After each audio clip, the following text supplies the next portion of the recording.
ദിവസം കാലത്തെ ദേവു എഴുന്നേറ്റപ്പോൾ നന്ദൻ കിടക്കയിലില്ല. ഇത്ര നേരത്തെ എവിടെ പോയി ഏട്ടനെന്ന് ഓർത്തുകൊണ്ട് ദേവു വേഗം എഴുന്നേറ്റ് വെളിയിലേക്ക് ചെന്നു. നോക്കിയപ്പോൾ നന്ദൻ എങ്ങോട്ടോ പോകാനുള്ള തയ്യാറെടുപ്പിലാണ്. ആ, മോൾ എഴുന്നേറ്റല്ലേ? മോനെ, എങ്കിൽ പിന്നെ നിൻ്റെ ഒപ്പം ദേവൂട്ടിയെ കൂടി കൊണ്ടുപോ. അമ്മ പറഞ്ഞു കേട്ടുകൊണ്ട് അവൾ ഇറങ്ങി വന്നു. അവൾ ചോദ്യഭാവത്തിൽ അമ്മയെ നോക്കി. ഇന്ന് നന്ദൻ്റെ പിറന്നാളാണ് മോളെ. അമ്പലത്തിൽ പോകാനുള്ള തയ്യാറെടുപ്പിലാ, അവർ പറഞ്ഞു. അത് കേട്ടതും നിറപുഞ്ചിരിയോട് കൂടി അവൾ നന്ദനെ നോക്കി. മോള് കൂടി പോകുന്നോ? അമ്മ ചോദിച്ചു. ദേവു അതീവ സന്തോഷത്തോടെ അനുവാദത്തിനായി നന്ദനെ നോക്കി. അമ്മ, ഞാൻ ഇറങ്ങുക, എനിക്കിന്ന് കുറച്ച് തിരക്കുള്ള ദിവസമാണ് എന്ന് പറഞ്ഞ് നന്ദൻ വണ്ടി സ്റ്റാർട്ട് ചെയ്തു. ദേവുവിൻ്റെ മിഴികൾ നിറഞ്ഞു വന്നു. അവൾ മുഖമുയർത്തിയില്ല. സാരമില്ല കുട്ടി, അവൻ പോയി വരട്ടെ, തിരക്കുണ്ടാവും കേട്ടോ എന്നു പറഞ്ഞ് സരസ്വതി അവളെ സമാധാനിപ്പിച്ചു. മറുപടിയായി അവരെ നോക്കി അവൾ ഒന്ന് പുഞ്ചിരിച്ചു. ഉച്ചയ്ക്ക് ശേഷം നന്ദൻ വന്നപ്പോൾ ദേവു അവന് ഇഷ്ടമുള്ള പാലട പ്രഥമനാണ് ഉണ്ടാക്കി വെച്ചിരുന്നത്. ഗുപ്തൻ നായരും സരസ്വതി അമ്മയും കൂടി എന്തോ ഷോപ്പിങ്ങിന് പോയതാണ്. അമ്മയോടെ ഊണ് കഴിച്ചുകൊണ്ടിരുന്നപ്പോൾ നന്ദൻ ഭാര്യയോട് തിരക്കി. നാളെ നിരുപമയുടെ കല്യാണത്തിന് പോകണം, അതുകൊണ്ട് അവരെന്തൊക്കെയോ മേടിക്കാൻ പോയതാ. അവൾ മറുപടി കൊടുത്തു. തിരുവനന്തപുരം വരെ പോകണം, സരസ്വതിക്കും ഭർത്താവിനും അവരുടെ ബന്ധുവിൻ്റെ കല്യാണത്തിന്. നന്ദൻ ഭക്ഷണം കഴിച്ചിട്ട് എഴുന്നേറ്റ് പോയി. ആകെ വല്ലപ്പോഴും ഒന്നോ രണ്ടോ വാചകങ്ങളാണ് ചോദിക്കുന്നത്. താൻ കഴിച്ചോ എന്ന് ഒരിക്കൽ പോലും ഏട്ടൻ ചോദിച്ചിട്ടില്ല. അവൾ നന്ദൻ്റെ പാത്രങ്ങളെല്ലാം എടുത്തുകൊണ്ടുപോയി കഴുകി വെച്ചു. അമ്മയുണ്ടാക്കിയ പായസത്തിന് നല്ല ടേസ്റ്റാണ്. ഒരു ഗ്ലാസും കൂടി കുടിക്കാമെന്നോർത്ത് നന്ദൻ അടുക്കളയിലേക്ക് ചെന്നപ്പോൾ ദേവു അവിടെ ഇരുന്ന് ഭക്ഷണം കഴിക്കുകയാണ്. അവനെ കണ്ടതും അവൾ പിടഞ്ഞെഴുന്നേറ്റു. നന്ദൻ ഒന്നും മിണ്ടാതെ പോയി പായസം എടുത്തു. നിനക്ക് ആ ഡൈനിങ് റൂമിൽ പോയിരുന്ന് ഭക്ഷണം കഴിക്കാൻ വയ്യേ, ബാല്യക്കാരുടെ കൂട്ടിരിക്കാതെ? അടുക്കളയുടെ വാതിൽക്ക് ചെന്നിട്ട് നന്ദൻ ചോദിച്ചു. അവൾ പക്ഷെ ഒന്നും തിരിച്ചു പറഞ്ഞില്ല. സരസ്വതിയും ഗുപ്തൻ നായരും വന്നപ്പോൾ നന്ദൻ ഉച്ചമയക്കത്തിലാണ്. മകനെ അമ്മ വിളിച്ചുണർത്തിക്കൊണ്ട് വന്നു. ദേവു അപ്പോൾ കേക്കെടുത്ത് വെക്കുന്നുണ്ട്. എല്ലാ വർഷവും ഞങ്ങൾ 3 പേരും ഉള്ളൂ. ദേവുട്ടി, കേക്ക് കട്ട് ചെയ്യാനായി ഇപ്പോൾ ഒരാൾ കൂടി ആയിട്ടോ എന്നും പറഞ്ഞ് സരസ്വതിയമ്മ മകനുമായി ഇറങ്ങി വന്നു. നന്ദൻ കേക്ക് മുറിച്ചപ്പോൾ അച്ഛനും അമ്മയും കൂടി മകന് വായിൽ വെച്ച് കൊടുത്തു. അവൻ തിരിച്ചും കൊടുത്തു. ഇരുവരും മാറി മാറി അവൻ്റെ കവളിൽ ഉമ്മ വയ്ക്കുന്നത് നോക്കി ദേവു ഒരു നനുത്ത പുഞ്ചിരിയോടെ നിന്നു. ദേവു, മോളെ, ഇത് നന്ദന് കൊടുക്ക് എന്ന് പറഞ്ഞ് അമ്മ ഒരു കഷ്ണം എടുത്ത് അവളുടെ കയ്യിൽ കൊടുത്തു. നന്ദൻ പെട്ടെന്ന് തിരിഞ്ഞു പോകാൻ തുടങ്ങിയതും അമ്മ അവൻ്റെ കയ്യിൽ കടന്നു പിടിച്ചു. നീ എങ്ങോട്ടായി ഓടുന്നത്? അവിടെ നിൽക്കടാ മോളെ, ഇത് കൊടുക്ക് അവർ പറഞ്ഞു. ദേവു നോക്കിയപ്പോൾ നന്ദൻ താല്പര്യമില്ലാത്ത മട്ടിൽ മുഖം തിരിച്ചു. സാരില്ലമ്മേ, അച്ഛനും അമ്മയും കൊടുത്തല്ലോ, അത് മതി എന്നും പറഞ്ഞ് ദേവു ആ കേക്ക് കഷ്ണം അവിടെ വെച്ചു. ദേവൂട്ടി ഉണ്ടാക്കിയ പാലട പ്രഥമൻ സൂപ്പറാണ് കേട്ടോ. ഗുപ്തൻ നായർ മരുമകളെ അഭിനന്ദിച്ചപ്പോഴാണ് നന്ദൻ അറിഞ്ഞത് അത് ദേവു ഉണ്ടാക്കിയതാണെന്ന്. പിറ്റേ ദിവസം കാലത്തെ നന്ദനോട് അമ്മ പറഞ്ഞു. മോനെ, ഇന്ന് നീ നേരത്തെ വന്നേക്കണം കേട്ടോ, ദേവൂട്ടി തനിച്ചേ ഉള്ളൂ. അവർ 2 പേരും കൂടി കല്യാണത്തിന് പോകുകയാണെന്നുള്ളത് നന്ദൻ അറിയാമായിരുന്നു. ഉച്ചയോടുകൂടി അമ്മയും അച്ഛനും ദേവൂട്ടിയോട് യാത്ര പറഞ്ഞു പോയി. ഫോൺ ബെല്ലടിക്കുന്ന ശബ്ദം കേട്ട് ദേവു നോക്കിയപ്പോൾ ലച്ചു ചേച്ചിയാണ് വിളിക്കുന്നത്. ചേച്ചി ഒരു സന്തോഷ വർത്തമാനം പറയാൻ വിളിച്ചതാണ്. അവൾ ഒരമ്മയാകുന്നു എന്ന്. ദേവു സന്തോഷം കൊണ്ട് തുള്ളിച്ചാടി. അച്ഛനും അമ്മയും വരുന്നുകൂടെ ദേവൂട്ടിയോടും ബാംഗ്ലൂർക്ക് വരാൻ ലച്ചു പറഞ്ഞു. അവൾ വരാമെന്നും സമ്മതിച്ചു. എന്നും 3 മണിയാകുമ്പോൾ വരുന്ന നന്ദൻ അന്ന് വൈകിട്ട് 8 മണിയായിട്ടും എത്തിയില്ല. ദേവൂട്ടിക്ക് പേടിയാവാൻ തുടങ്ങി. അവൾ ഫോൺ എടുത്തു. ഹലോ നന്ദേട്ടാ, എവിടെ എത്തി? ഞാൻ കാണാഞ്ഞോണ്ട് വിളിച്ചതാ. അതിനവൻ മറുപടി പറയും മുന്നേ മുറ്റത്തവൻ്റെ കാർ വന്ന് നിന്നത് അവൾ അറിഞ്ഞു. ഓടിപ്പോയി അവൾ വാതിൽ തുറന്നു. നന്ദൻ അകത്തേക്ക് കയറി വന്നു. ഏട്ടൻ കുടിച്ചിട്ടുണ്ടോ എന്ന് ഒരു സംശയം പോലെ ദേവുവിന് തോന്നി. കുളി കഴിഞ്ഞ് ഭക്ഷണം കഴിച്ചിട്ട് അവൻ TV കണ്ട് കിടക്കുകയാണ്. അപ്പോഴാണ് അശോക് ഫോൺ വിളിച്ച് നന്ദനോട് വിവരങ്ങളൊക്കെ പറഞ്ഞത്. ഓ, കൺഗ്രാറ്റ്സ് അശോക്. കുറച്ച് സമയം സംസാരിച്ച ശേഷം അവൻ ഫോൺ കട്ട് ചെയ്തു. ദേവു പതിയെ നന്ദൻ്റെ അടുത്തേക്ക് വന്നു. അച്ഛനും അമ്മയും കൂടി മറ്റന്നാൾ ലച്ചു ചേച്ചിയുടെ അടുത്ത് പോവുകയാണ്. ഞാനും കൂടി പൊയ്ക്കോട്ടെ? ചേച്ചിക്ക് വിശേഷമുണ്ടെന്ന് വിളിച്ചു പറഞ്ഞു. എന്നെയും കൂടി വിടാമോ? അവൾ ചോദിച്ചു. നീ പൊയ്ക്കോടി, പക്ഷെ അവിടെ കൂടിക്കോണം. പിന്നെ ഇങ്ങോട്ട് തിരിച്ചു വന്നേക്കരുത്. നന്ദൻ എടുത്തടിച്ചതുപോലെ പറഞ്ഞു. 2 ദിവസത്തിനുള്ളിൽ ഞാൻ മടങ്ങി വരാം. അതിൽ കൂടുതൽ ഒറ്റ ദിവസം പോലും നിൽക്കില്ല, ഉറപ്പ്. അവൾ പറഞ്ഞു. നീ തൽക്കാലം ഒരിടത്തും പോകുന്നില്ല. നന്ദൻ TV ഓഫ് ചെയ്തിട്ട് എഴുന്നേറ്റു. ഇതെന്താ നന്ദേട്ടാ ഇങ്ങനെ?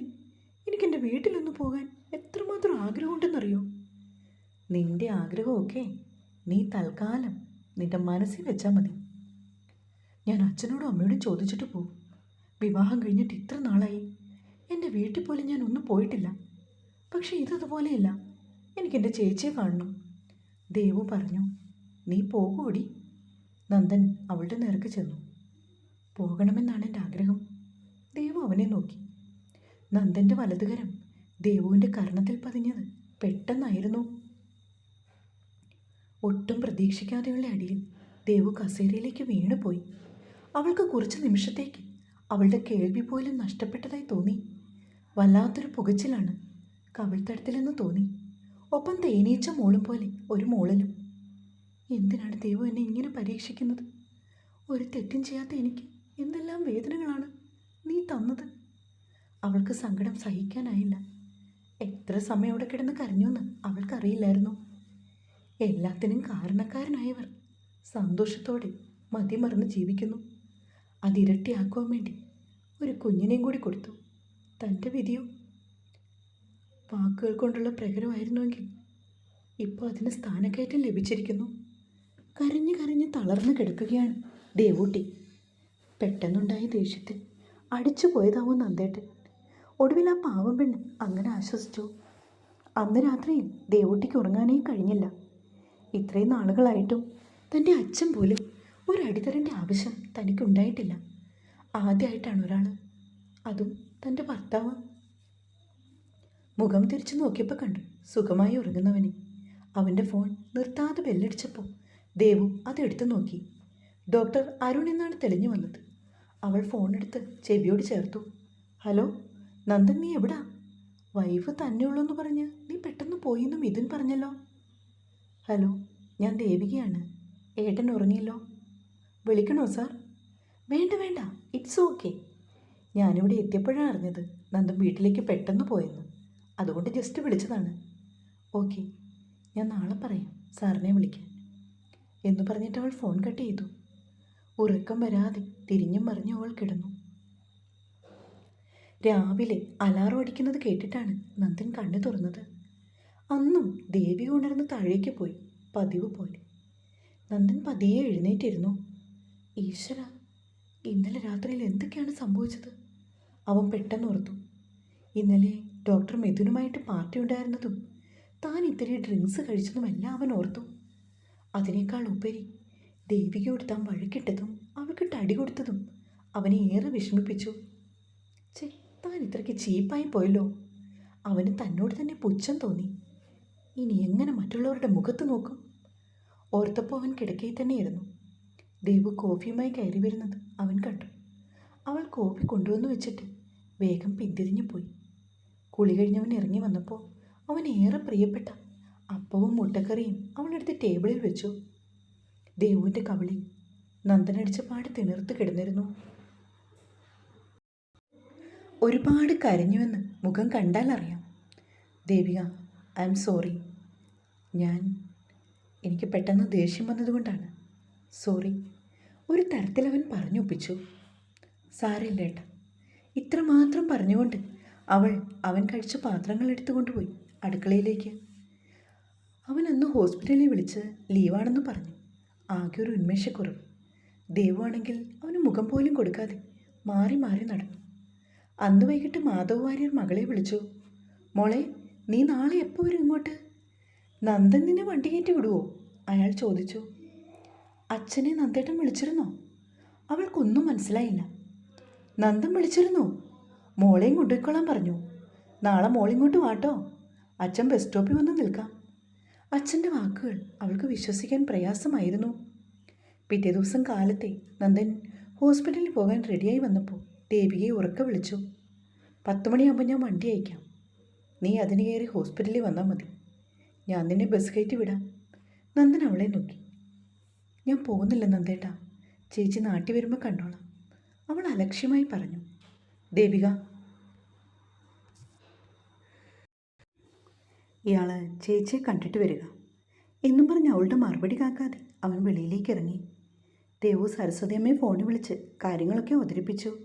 അവരും പറഞ്ഞു പോയിട്ട് വരാൻ.